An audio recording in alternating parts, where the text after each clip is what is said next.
And so that would bring up the question of, okay, well, as a demand planner, you've likely seen different softwares, you've likely seen different statistical approaches, and really it all boils down to, well, what makes this new era of applying machine learning to supply chains any different than the past? Which is a totally valid question. And so what we see is machine learning has a large advantage over your more traditional forecasting algorithms. And oftentimes these more traditional algorithms are based on some formulation of a moving average, right? So you're going to take that moving average and apply it to the future, which oftentimes can work great and it can get you decent results. But we're looking for the best results. And so machine learning models are global rather than local, and this is in respect to how they see your entire product assortment and how they see your data. So machine learning algorithms essentially can be understood as it's going to see your entire supply chain as a global dynamic system. So it's going to see the whole picture is kind of what I mean by the word global here. In terms of a local solution, such as a statistical model, that will only know, say you're forecasting some bread in a grocery store. It will only understand the relationship that the bread has over time, while a global solution might say, oh, well, I understand the relationship between bread and peanut butter and jelly. And so that automatically unlocks just a new level of accuracy given the understanding of those relationships. So that's what makes machine learning so special. So And on Jack, top of just to clarify what you're saying, so basically what you're saying, you can look at the local solution or global solution in the following way. Local solution is more like a one-dimensional solution. So it looks at the specific SKU. Okay, whereas global solution could find relationship between different SKUs,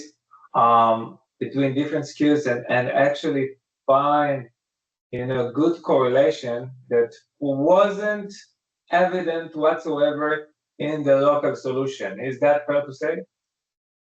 Yeah, absolutely. So yeah, just like the example I painted with the bread and other items that would go along with it. This can be said for any business, and it can also be said for a lot of our data and supply chains is hierarchical, especially in the retail domain. So you might have a category, and then you have a subcategory, and then like you said, you have your SKUs. Yes. Yeah, and so it might even be a larger hierarchy than that, but you can really start to understand and grasp these hierarchical relationships, which is just a capability that, quite frankly, local solutions can't boast because of what you mentioned with that one-dimensional view.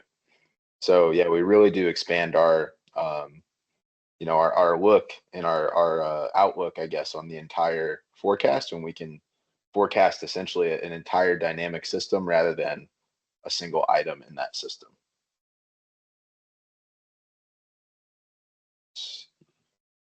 Yeah, so like we mentioned, we kind of did cover the statistical models. They just can't see the same. They can't zoom out and see the whole battlefield that might be your supply chain. So, okay, so already touched on this a bit here, but this is just like a nice little visual of what a decision tree based model might look like and how it might help you, capture different relationships when forecasting. And just a tad bit of intuition from somebody who is more in the science for people who are in the business. A lot of this is essentially building conditions to group different, say, different items or different categories together. And so a lot of this is saying, oh, well, if else, if else, if else, and it will help you better kind of segment the data in this way. So that is generally how a machine learning model would look on the inside. And of course, there's lots more trees than this, but it aids in kind of visualizing, oh, this is how it can capture that structure and capture all these complex systems given the way it's built. So. By the way, the way I see it, Jack, is that intuition is also some sort of a formula.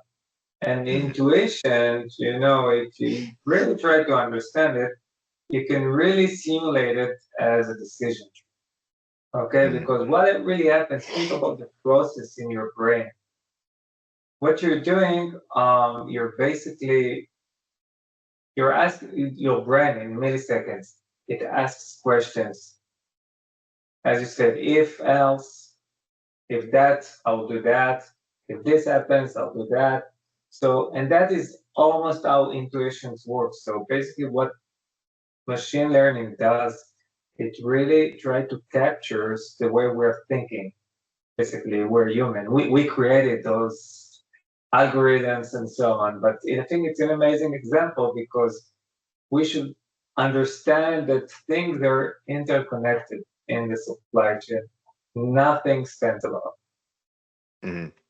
Yeah, absolutely. I totally resonate with that. And this is something, it really did kind of ring true for me when I first got into data science because I saw with my time in demand planning how quickly, even demand planning, higher ups and managers and supply chain leaders would have these same heuristics and they would default to a certain heuristic given a problem. And it's not that that's always bad, but it can lead to some biased decision making.